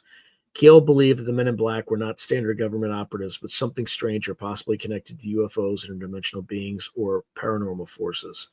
He often referred to them as part of a phenomenon he called the ultra-terrestrials, beings who exist alongside us, but in a different reality or dimension. He theorized that the Men in Black acted as enforcers to suppress UFO sightings or other paranormal events, keeping humans from delving too deeply into forbidden knowledge. Keel suggested the MIB had supernatural characteristics, often exhibiting bizarre robotic behavior, physical oddities, and an uncanny ability to appear and vanish suddenly. Okay. So during his investigations, Keel frequently received mysterious phone calls from individuals who seemed to know details about his research or even events in his personal life. These calls were often garbled, nonsensical, or contained strange voices that didn't sound entirely human. Keel suspected that some of these calls were connected to the Men in Black or other entities tied to UFO phenomenon. Keel reported being followed and surveilled by unknown individuals during his investigations, though he wasn't sure if there were government agents or UFO related entities or paranoid delusions caused by the high stress nature of his work. His accounts of intimidation resembled classic MIB tactics. While he was investigating the Mothman sightings in Point Pleasant, West Virginia in 1966 to 67, Keel documented numerous Men in Black encounters reported by local witnesses. Residents described being visited by men in black suits who asked strange questions, displayed peculiar behavior, and warned them not to talk about their UFO or Mothman sightings. There's several examples of this. A Point Pleasant woman reported a visit from a man in black who appeared almost mechanical in his movements and speech. He seemed unfamiliar with basic human behaviors, such as how to hold a pen.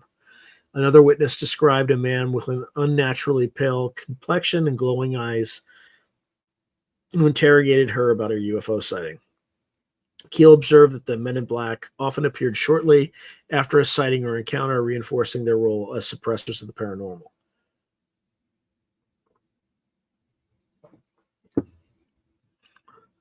Keel believed the MIB used fear and confusion to manipulate their targets, often leaving witnesses doubting their own experiences. Their strange and otherworldly behavior, he argued, was deliberate, designed to intimidate and bewilder. Keel leaned toward the idea that the MIB were not human, but manifestations of a larger, incomprehensible intelligence. He linked their appearance to broader patterns in UFO and paranormal phenomena. Keel saw the MIB as just one facet of multifaceted phenomena involving UFOs, cryptids like the Mothman, and other anomalies. He believed these were interconnected, possibly orchestrated by extraterrestrials or other unknown forces. So there's that. Okay, let's see.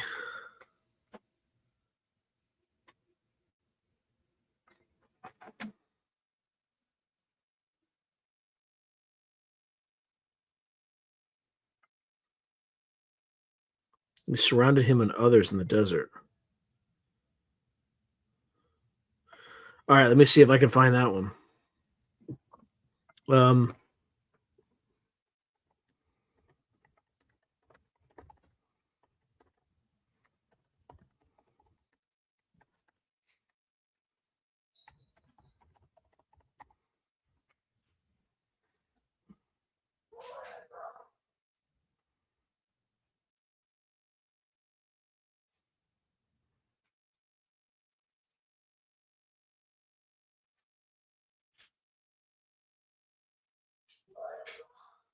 Hmm.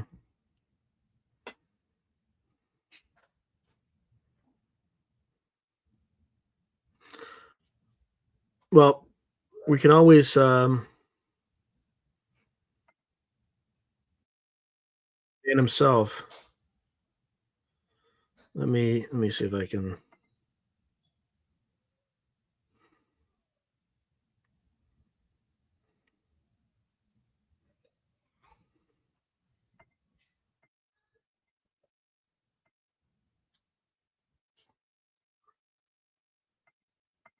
Okay. Uh,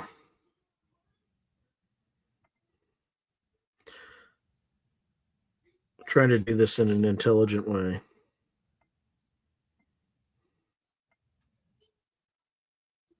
This is what's popping up. So,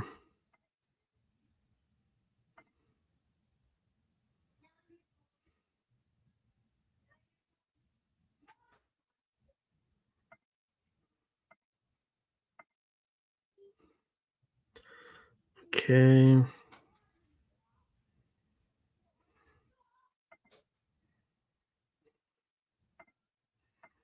Sorry, I'm just trying to get this settled.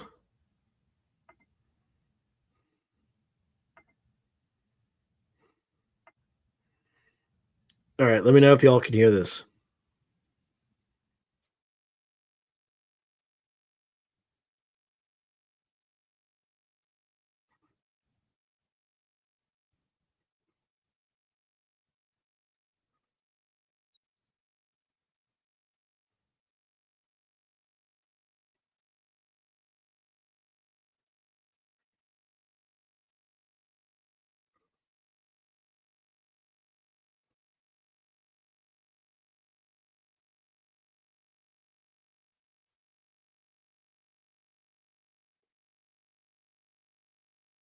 All right, hold on.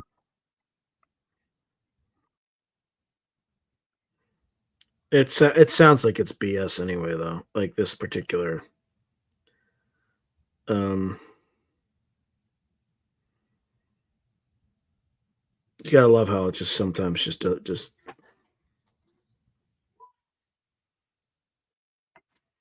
me see if I can actually.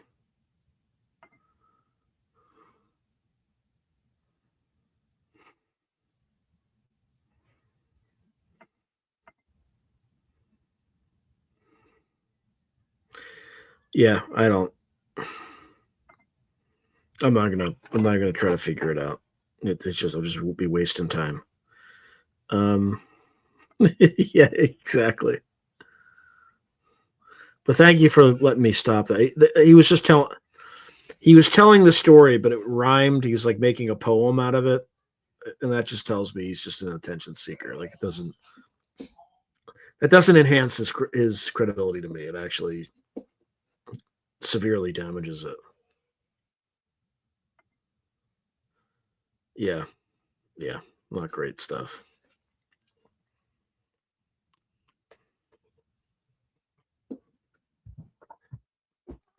All right, but yeah, I can't. ChatGPT is not giving me any more stories about it.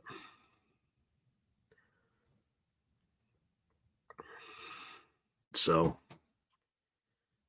oh well. Let me just see what it says about Lynn Buchanan.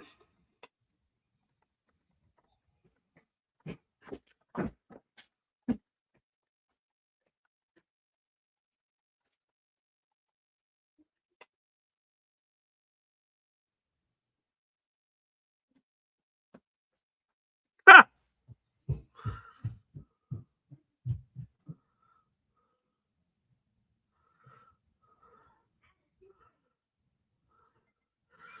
Okay, this is fun. Um, I'm not going to play this for you because it, well, because you won't be able to hear it most likely. But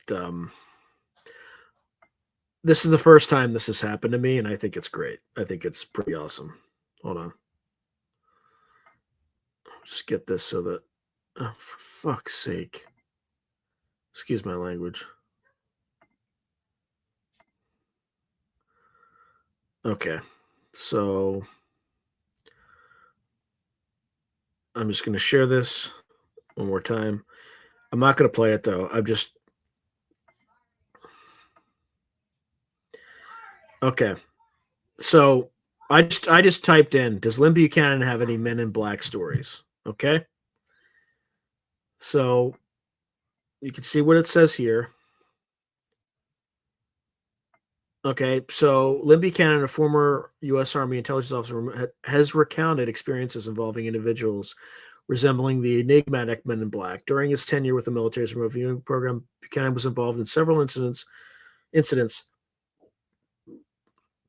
where he either accompanied or was interrogated by mysterious figures dressed in black suits. These encounters often involved debriefings about his remote viewing activities and interactions with individuals who had reported alien abductions. Buchanan's accounts suggest that these men in black like figures were part of covert operations related to intelligence gathering on extraterrestrial phenomena. For a more in depth understanding of Buchanan's experiences with the men in black, you might find the following interview insightful. The following interview.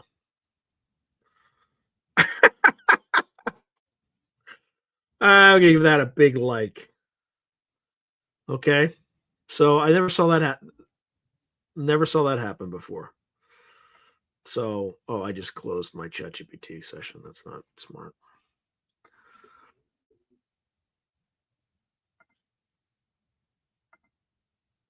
Oh, okay.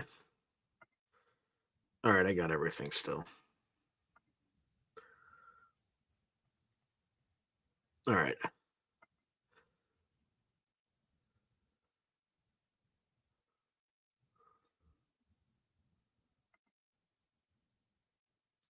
Yeah, I still like that it cited me.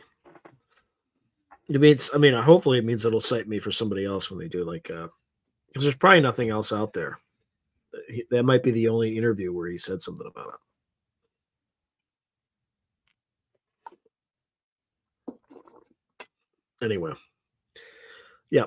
So this channel's the source for that. So you can go and look at that episode, and you'll. It's not an episode. It's a hot.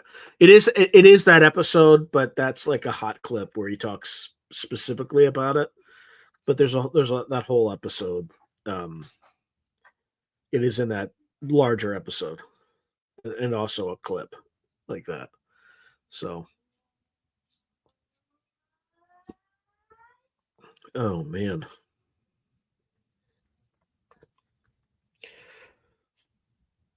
All right, what else? What else can we talk about?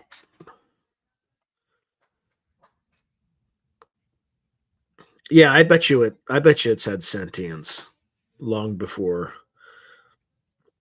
we all realized that. Like and for me, it has been super helpful along a variety of just wildly different dimensions, right?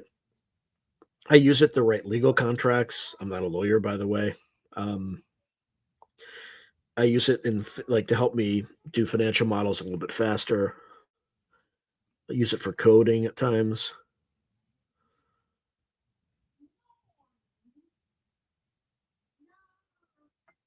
Yeah, I'm just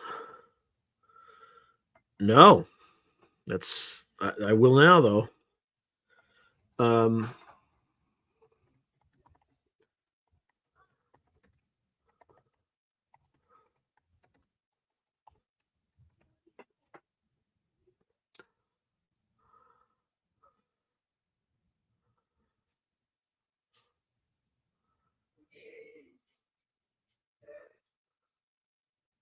oh yeah, there's that Fred Chrisman guy. He keeps coming up.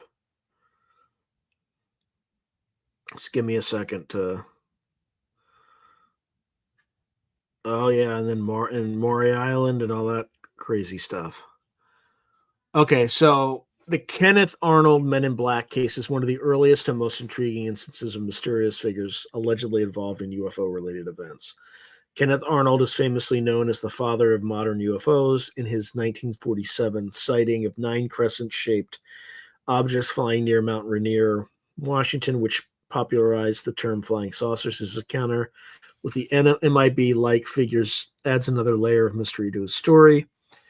On June 24th, 1947, Kenneth Arnold, a private pilot, spotted 9 high-speed objects flying in formation at an estimated 1,200 miles per hour. The sightings marked the beginning of the UFO craze in the United States, occurring just weeks before the infamous Roswell incident.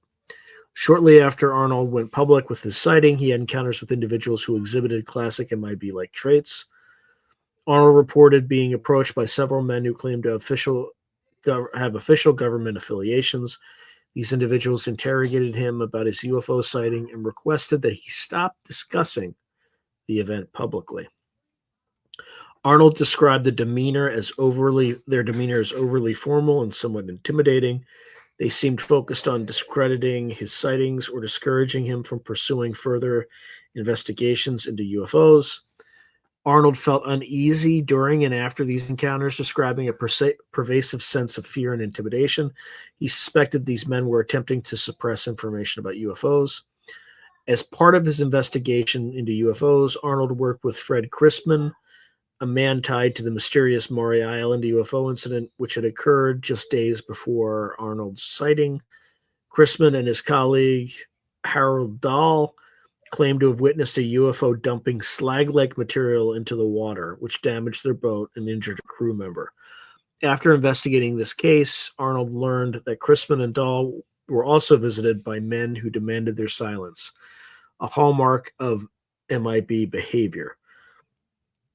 All right, so here's some theories. It was early government surveillance. Skeptics argue that the men who interrogated Arnold may have been actual government agents attempting to gather intelligence during the burgeoning UFO phenomenon. Arnold's account contributed to the emerging lore of the Men in Black as mysterious, intimidating figures who silence UFO witnesses. The late 1940s were a time of heightened Cold War paranoia, which might have influenced Arnold's interpretation of these encounters. Some UFO researchers believe Arnold's visitors were not human but extraterrestrial or interdimensional beings sent to monitor and suppress knowledge of UFOs. So, let's see if we get a more detailed account.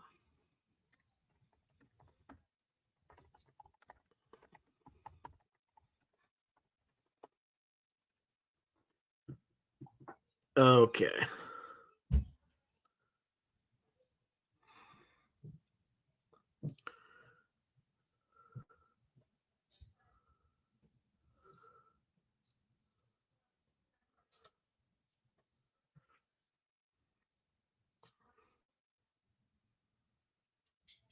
All right, it's just spitting stuff out.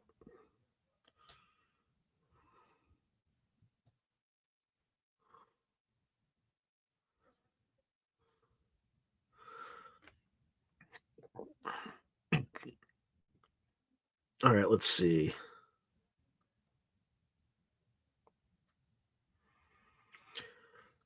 Okay. So during his investigation of the Maury Island incident, Arnold began experiencing unusual and unsettling events. So he described being approached by men claiming to be government agents. These individuals questioned him about both his Mount Rainier sighting as well as his investigation into the Maury Island case.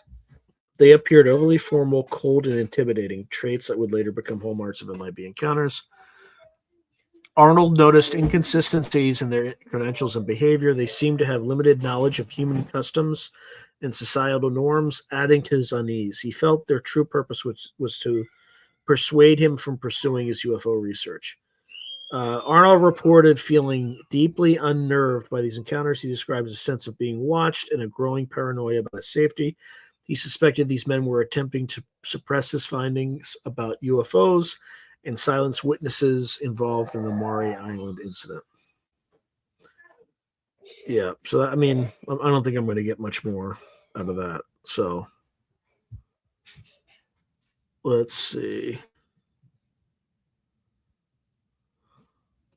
Yep. So we just did. Okay. Oh, APRO, huh?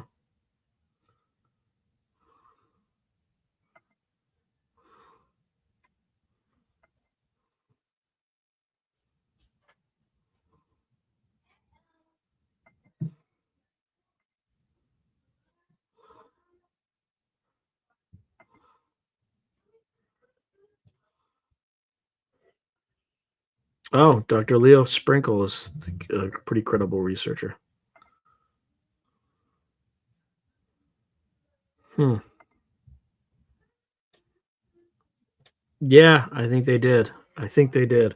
Although I'm not going to go into that now. I think we have about one more minute. So yeah, but there are not a lot of recent incidents. Maybe Virginia might be the most recent incident, which is kind of the 90s when there may have been reported Men in Black like encounters. So I don't know, kind of weird stuff. So anyway, I hope you all enjoyed your holidays. We're still kind of waiting for the advent of the first quarter of the 21st century to I guess the last year of the first quarter of the 21st century. So 2025. So I wish you we're not there yet, but have a happy new year with you and yours. And good night, everyone. As always, this was a pleasure. And thank you for helping me along in the research and kind of learning more about Men in Black stories. I was reminded of many and learned of many new ones. So appreciate you all and enjoy the rest of your year. And see you next year. Thank you, everyone.